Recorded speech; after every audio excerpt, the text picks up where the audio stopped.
You know the vibes. Welcome back to another episode of the Hoop Genius podcast. I'm saying this super quick. This is presented by NBA 2K25. It is super quick. BJ has to run ASAP, but we thought we'd bring you another quick emergency episode as Jimmy Butler has finally, at This long last, better be been good, Mo, traded. because you are disrupting date night. Oh, Okay. oh, oh, oh, oh. I So apologize this to Mrs. better be, Armstrong. Please yeah, send, I will this is send a bouquet of flowers tomorrow, B. How about please. that? I'm going to This is send a for bouquet Miss of flowers Armstrong. tomorrow. She just walked in. She said, you better get up there and do an emergency podcast with Mo. So I Yes. just ran up here and here we are. So she See, said, you BJ, got 10 see, you minutes. got a wife who understands the hustle. I got to find me one of them. But the Miami Heat are trading Jimmy Butler to the Golden State Warriors for Andrew Wiggins, Dennis Schroeder, Carl Anderson, and a protected first-round pick. As part of the deal, the Warriors' Lindy Hunter III and the Heat's Josh Richardson are headed to the Detroit Pistons. And Dennis Schroeder apparently will not be staying in Miami as the Utah Jazz are playing facilitator once again in this deal. Basically, headline: Jimmy Butler, Golden State Warriors, BJ Armstrong. You have 7 minutes to give me your thoughts. What comes to mind immediately is Joe Lacob, Draymond Green, Jimmy Butler, and Steph Curry. That's just I don't know why that came to me, but that's my immediate reaction. And I'm all for it. I'm all for it. I don't know what to expect. I don't know how this combination is going to work. I said this and I didn't know how this was going to play out, but this is the reset now. So now it's fair to say that this is not a league that values shooting anymore. Jimmy Butler's not a great shooter. Okay. Okay. Now that's what it's saying now. So Mo, I'm interested to see where this league goes now. So we know now that shooting is not the premium because they're making a move and two out of their top, three guys are not shooters. They're not making this move, Mo, to get to the first round. So I'm all for it. So, Mo, I'm looking at a team mid-season. They're going to play a different brand of basketball. Clearly, they're going to redefine the roles of this team. Clearly, Steve Kerr and company and staff are got to tinker with the offense, the defense, and the schemes. They're not bringing Jimmy Butler there to be a role player. Hey, and the memo was sent. It's championship or bust. So, Mo, let's you and I figure out how to do this with no training camp. I don't know how this is going to work. I don't know the style of play. I don't know the system of play. I don't know the roles of the team. I hate to interrupt you, but with only a few minutes, so we have to leave. We did not get online for you to sit here and say, I don't know, I don't know, I don't know. But one thing I do know. What you mean? One thing I do know is Okay. Jimmy Butler has agreed to a new 2-year, $121 million extension with the Golden State Warriors as part of this trade. He's got a bag. 121 mil for 2 more years. Well, you know what? I take this back. Joe Lacob. That's all I can say. I got 2 words. Joe Lacob. Expand Joe, on that's for the fans who don't know, that's the owner of the Golden State Warriors. That's all I can say. That's all I can say. That's all I can say. This is again. That's all I can say. What do you want me to say? Okay. I'm telling you from the coaches, the player. All I can say now is Joe Lacob. So you're saying this was a deal done by the ownership because they want to compete, not a basketball deal. Hey, this is the owner, Joe Lacob. That's all I can say. What else can I say? I can't say anything else. No coach is going to want to have this level of expectations placed on them with a trade like this at this stage of the season. And you're giving him an extension without even playing there, if that is true. Can you confirm that? Is that his? Well, it's true according to Shams. There you go. So who else has the authority to okay that? From my perspective, obviously without seeing anything, it doesn't move the needle for me. I'm not any more scared of the Golden State Warriors. They're just spending a little bit more money. The gap between Jimmy Butler and Andrew Wiggins right now, I don't see a huge. Obviously, in the playoffs, if Jimmy Butler plays how he did a few years ago in the playoffs, that's a different story. But as it stands right now, I'm not moved by this in terms of, the Golden State Warriors becoming a big threat in in the Western Conference. Mo, Jimmy's averaging 17 points a game, and he's 35 years old, turning 30. So you're gonna be paying him 121 million for the next 2 years when he's 36 and 37. Wow. And you've given up Wiggins, and you've given up Wiggins, who was crucial playing defense in the NBA Finals last time you got there. You've given up Schroeder, who you traded for during the season, and you've given up Carl Anderson, who I thought was a good pickup for them, and a protected first-round pick. I don't know what the Warriors do. Well, I know what they're trying to do. I just don't see it. What are they trying to do? Can you give me what are they trying to do? Like I said before, this is an NBA 2K trade. This is an amazing trade on 2K when the money's not real and it's all about the overall ratings and players' reputations. Are we sure? Are we sure? And we have a special guest joining us right now. Mr. Scott Perry is back in the house. Oh man, okay. Scott, I needed to. This is the 2 minutes. This is 2 minutes. I can't believe this. No. There's no way you can tell me that they've already agreed to a 2-year extension. Yeah, 2 years, 121 million. Scott, I literally have 30 seconds. What is going on in the NBA, Scott? What is going on? Scott, I mean, how can you agree to an extension and he hasn't even played a game there yet? Oh, he's agreed to the extension already? They've done that. That's what Shams reported. What he's reported that he's agreed to the extension. 121 million for 2 years. Wow. And it was interesting because the report was the deal was off before because he wouldn't agree to it. Well, what that leads me to believe that Jimmy Butler learned a lesson quick, that his market wasn't as robust as what he thought it was, and he better take the first offer he could get. And he's lucky that it's an organization like Golden State with a class act like Steph Curry and a team that can win. But I agree with you, BJ. It's a there's risk involved because you haven't had the guy in your locker room, and this guy Jimmy Butler has been volatile at other stops he's been. I don't know if him and Draymond are gonna be friends. It's gonna be. So I agree. I got 2 words. Joe Lacob. That's all I'm saying. Yeah. And I will be tuned in to see how this plays out. Now, I have to go to date night because my GM has summoned me. BJ,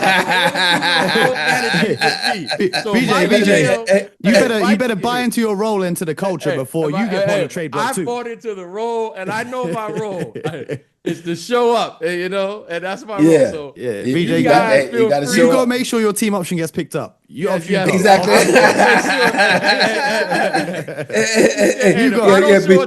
I might be traded. You might end up on the free agency market like me. Hey, that's what I'm saying. BJ, he don't want the option picked up. He's looking for an extension. Exactly. He's looking for an extension. Option is just picking up that last year. He's looking for an extension. You gentlemen have fun. Yeah, you gentlemen have fun. Appreciate you, BJ. Appreciate it. All right, you guys, absolutely. Appreciate you. Yes. Scott, I appreciate you. Scott was out at dinner. He was at a restaurant. Yes. And he's rushed home because he's not even wearing a blazer. Blazer. This is the first time I've been without a blazer on this show. I said, because I'm running, put a blazer on. I said, no, that wouldn't be as authentic. Hey, I'm just coming in. Hey. Right from the car to the set. Exactly. Hey, man, I respect it, Scott. I appreciate you. I was just in bed playing some NBA 2K. My phone went off with this notification. I called BJ straight away. I called Scott straight away. I got my computer. I got to my office, and here we are. This is turning into a multi-team deal because the Toronto Raptors are getting Kyle Anderson out of this. Dennis Schroeder is headed to the Utah Jazz. Josh Richardson and Lindy Waters III are headed to the Detroit Pistons. So this is a 5-team deal now. Oh, wow. Scott, with a deal of this magnitude, it's not until they put the trade call in with the league office, the deal is not done, right? So, Correct. you know, It's not official to and that. it's like 99% done. However, with 5 teams Right. being involved now, is there a chance that someone could potentially pull the plug and other teams would have to get involved or they'd have to rework it? Is that possible? Yes, but it's not a normal occurrence because when you give your word to a team that you're in on this particular deal, whatever your role or part in this deal is, and for you then to go back and backtrack on it, that's not good for business. You know, we talked about this yesterday. It's a finite group of teams that you are working with. There has to be some level of trust and follow through on your word and commitment when you're involved in these trades because there's so much that are hanging on to it. You know, obviously, the big players in this deal are the Miami Heat and the Golden State Warriors. Everybody else is, and I hate to put it this way, but it's kind of secondary in this deal. But they're getting something they want. They're helping making this deal. They jumped into it because they think there's something they can glean from it, even if it's just a single. I feel bad for the Miami Heat fans. You've traded the cornerstone of your franchise for PJ Tucker, Andrew Wiggins, and a protected first round pick. This is not the return that they'd hoped for. Just a year ago, they were dreaming about Dame and Jimmy Butler teaming up in Miami. Now, PJ Tucker and Andrew Wiggins are teaming up in Miami. That's a pretty tough break. How do you look at this deal from a Miami perspective? Because, you know, Pat Riley has the reputation of being this amazing GM. However, it seems that he was almost strong-armed into this deal by Jimmy Butler's antics and the trade deadline creeping up and him not wanting to keep this saga going for the rest of the season. Yes. Yeah, and you touched on the points there, Mo. The problem in this situation is, first of all, you got an aging player, and you've heard me say this before. You know, Jimmy Butler is an excellent NBA player, but he's going on 36 years old. He has a background of having issues with organizations going back to Chicago and Minnesota in particular, where he kind of forced his way out of those situations. Now he grew unhappy in Miami. So that, and I told you this, I think a couple of weeks ago, that puts teams on notice. And that right there, when those activities are going on, that lowers the value in the marketplace of a player like that. That if he didn't have those issues, they probably would have been able to get more. And then it also speaks to the situation about when people are talking about shopping deals.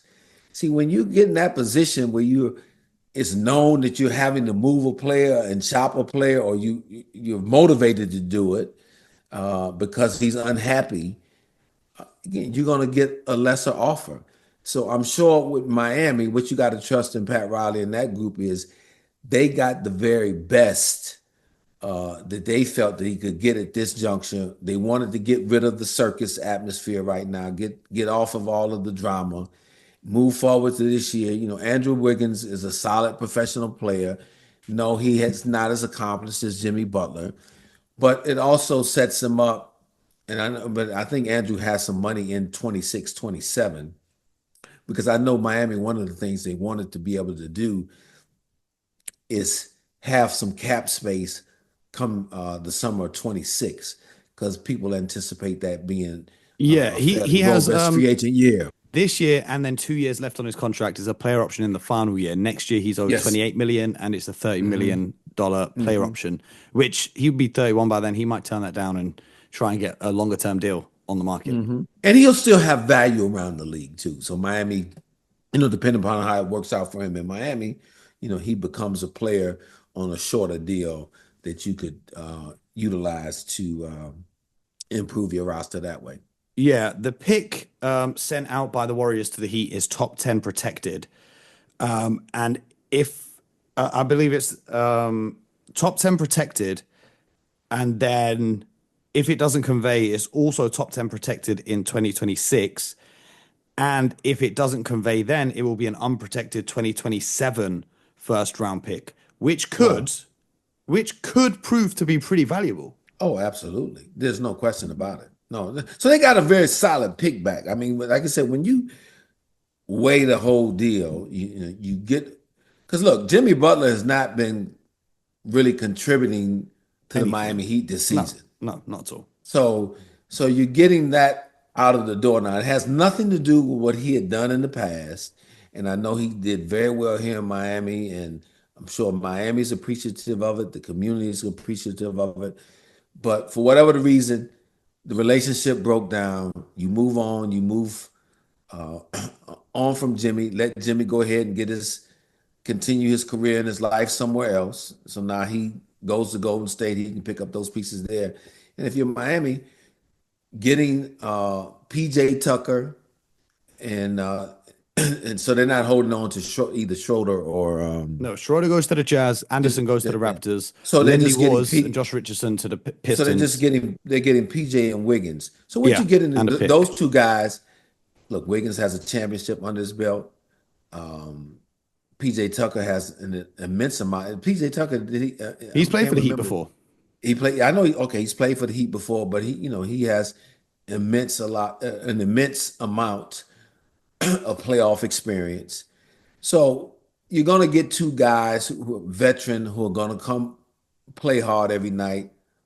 And Quickly PJ's an gonna expiring deal for yes, $11.5 million. and they're quickly gonna fit into quote unquote the Heat culture that we talk about all the time. And so they incrementally got a little better, considering, obviously they're not in the position of they won't. I don't view them as a top four team in the Eastern Conference, but we've watched this Miami organization before with Jimmy Butler and a lot of undrafted and late second round picks a few years back go all the way to the NBA Finals. So there still will be a tough out adding these veteran players who are very capable and versatile defensively as well too. So Okay, let's break this down now from a basketball perspective. For the Golden State Warriors, adding Jimmy Butler to this team isn't the typical kind of Klay Thompson, Kevin Durant, kind of second scorer, or KD, I guess, was the first scorer, but they have over there in a system. Even Wiggins was more of a 3-and-D guy that they had. Jimmy Butler kind of needs the ball in his hands to create a bit more. He could be somewhat of a slasher. How do you see this working for the Warriors? Does this, in your estimations, for me, it doesn't take them out of the middle of the pack in the Western Conference. Unless they find lightning in the bottle for the playoff run. I tend to agree with that. One thing though, when you start talking about great players and you talk about Steph Curry, Jimmy Butler is an excellent NBA player. Obviously, Draymond Green has a very high basketball IQ and a rich history in the NBA and very successful player. Normally, if guys have the will, they can figure out how to play together. Again, it won't be the same style as the Klay Thompson because look, Jimmy Butler's never been a catch and shoot guy from three. And he's, but he can move without the basketball. I expect, the Warriors do a very good job of moving the basketball and passing the basketball. They're one of the better teams at that on the offensive end. So I think they can get him ingratiated into that, get him in a lot of movements, whether it be coming off screens or after swings, being able to attack closeouts off the dribble and that would play to his strength. So that part, Steve Kerr and company, and along with the players I just mentioned, will figure that out. And he obviously brings a level of toughness on the perimeter defensively that will be is greatly needed, as you and I know, and can be very helpful to the team. But yeah, I agree. I don't see this move taking them up to the position where they're going to really threaten OKC, Dallas Mavericks, Houston Rockets, even the Los Angeles Lakers, Memphis. And look, the Lakers, they just picked up Luka. We haven't seen him play there with the group yet, but LeBron has been playing really well. The group seems really rejuvenated right and now. By the way, all those reports about Luka being 270 pounds, I saw the videos from practice today. That man's in shape. He's not 270 pounds. He's looking skinnier than I've ever seen before. So I don't know what he did on the flight. Maybe they had an Ozempic on the airplane, but he's in shape. Okay. Yeah. Well, I tell you what, being and living in LA too, if he doesn't get in shape there, he'll never get in shape. So Hey, Scott, that's I've been in LA enough. that play. You've got to look You've on been point. in LA to know exactly. So yeah, so Luca may be getting on the not the South Beach diet, that's down here in Florida, but the Santa Monica diet or whatever you want to call it in LA. But they're going to be formidable as well because you've got two, all-time great players on the same team. And again, as I just mentioned, I believe they will figure out a way eventually how to play together, Yeah. regardless of the fact that they have similar skill sets. Yeah. Yet, again, great players tend to figure out how to play off of one another. Yeah, Jimmy Butler, I'm sure, will figure out a way to play with the Warriors. Steve Kerr's going to have his work cut out mid-season to try and figure that out. But defensively, like you said, if he's locked in how we know he can lock in, him and Draymond, either they can be a Yes, really good defense or either they're just going to start a crazy fight and get suspended for the rest of the year. It could go no one question. of two ways. Yeah, But he has to be engaged. I think leaving Miami like he's left right now, and he wants to kind of clean up his reputation, if you will. He's got to come in there and give it his best and do what we know Jimmy Butler can do, and that's defend, compete, and provide for that team some additional scoring as well. Well, there is one team that this trade impacts. All day yesterday, people were talking about Kevin Durant of the Phoenix Suns going to Golden State. And then when the reports came out that KD didn't want to go back to the Warriors, they said that Kevin Durant may be going to Miami for Jimmy Butler. But it looks like the Phoenix Suns, ironically being based in the desert, have been left out in the cold. And they're kind of stuck with their team now, as it were. Do you still see any potential moves being available for the Phoenix Suns to shake things up, or do you think now this kind of closes the chapter and they're just gonna have to, I guess, roll with it? My guess there, I don't know the teams that are doing this right now, but I'm sure there's a few more teams that are placing calls in on Kevin Durant and figuring out if they can get him. But as I sit here today, I doubt that something comes up that way, and I could see him ending up back in Phoenix. I would expect if that does happen, he ends up back in Phoenix. I don't expect his play to be impacted or affected by the trade talk, or that the people have been having talks about him. Because my assumption would be Phoenix internally has been discussing that with him anyway. Because how else does it come out that he doesn't want to go back to Golden State, and then Yeah. Golden State backs out? So you got to assume that. So Phoenix may be looking at what do we do when the season is over and going into the summer, and that probably would be the most prudent thing for them to do right now, and not jump into something really rushed. Play the rest of the season out. Maybe they catch lightning in the bottle and win a series or two in the playoffs, because again, you got three all-star players on the team.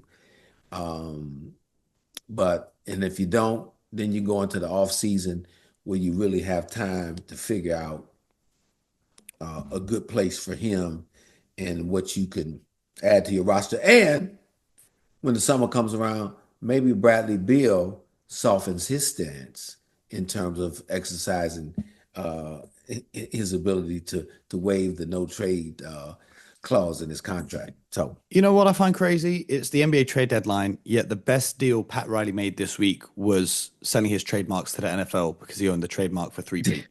exactly. For the Heat fans, they end up with Wiggins and PJ Tucker and a first round pick that may convey in 2027. Or more likely will be a late lottery or even not in the lottery pick in 26 or 25. But we will see. We will be back later on today with a trade deadline episode. Scott, I appreciate you rushing home from dinner. Yes. We just wanted to bring you an instant and immediate reaction. If you want to hear more, then stay locked in because we've got another episode coming where we will review all of the deals, because there are some people saying that this is just the first domino to fall and there may be more trades on the way. So, don't be surprised. I expect more trades to so we've occur got between 14 now. hours, 14 hours left until the trade deadline. Yes. What's the over and under on how much sleep I get before then?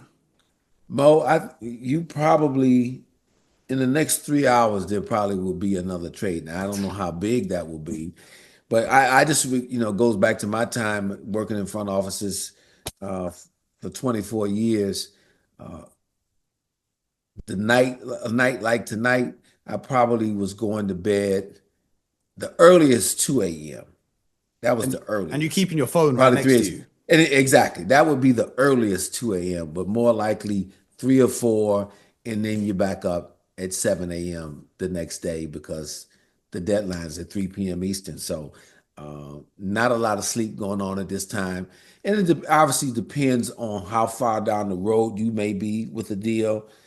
I've been part of trade deadlines that, unless we get at this stage that we were going to stand pat. So unless we got some kind of crazy call that we had to entertain, we were a little more relaxed at this point. But what ends up happening too, and this is the last thing I'll leave you with for tonight, Mo, and that's why I think there'll be some kind of deal. When this activity starts, the funny thing, and some owners, they get really juiced up behind this. What are we going to do? If people feel compelled to do something to make it feel like we're doing a deal to get our team better.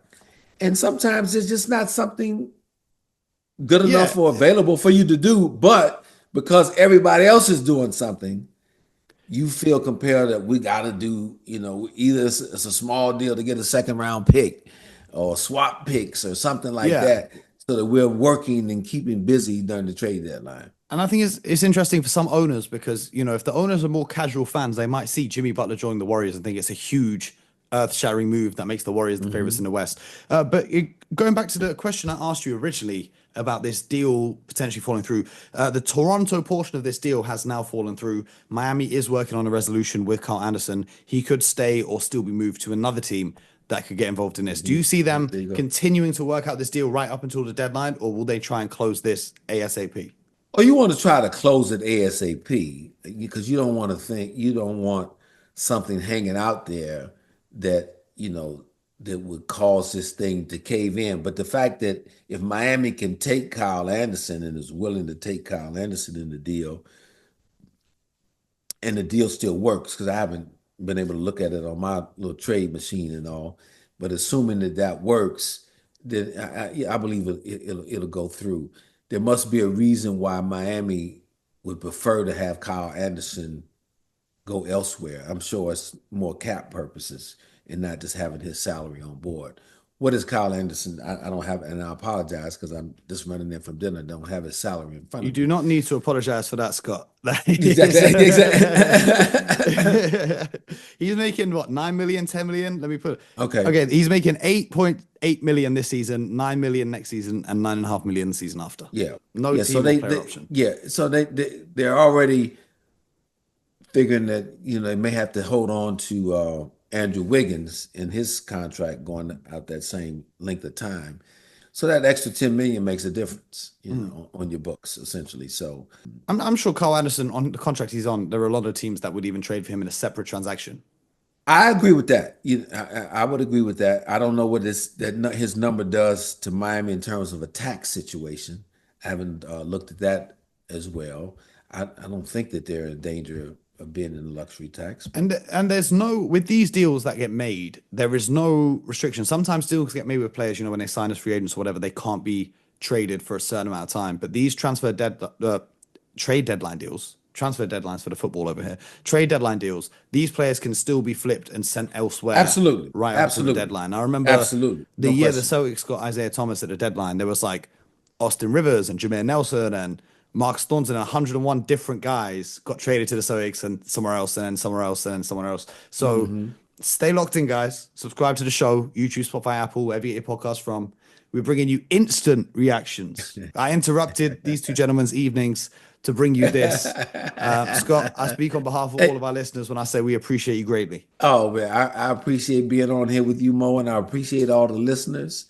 And this is why the Hoop Genius podcast is a much watch and a much listen each and every day if you want to know the real when it comes to NBA basketball. That's a fact. Scotty, you got to hit him with the outro now. You got to hit him with the outro. Yeah, I can hit the outro. And until tomorrow at 3 p.m., Today. Get buckets. Today. Today. You're right. You're Tell rich them again. because I'm your time. And later today, until that time, get buckets.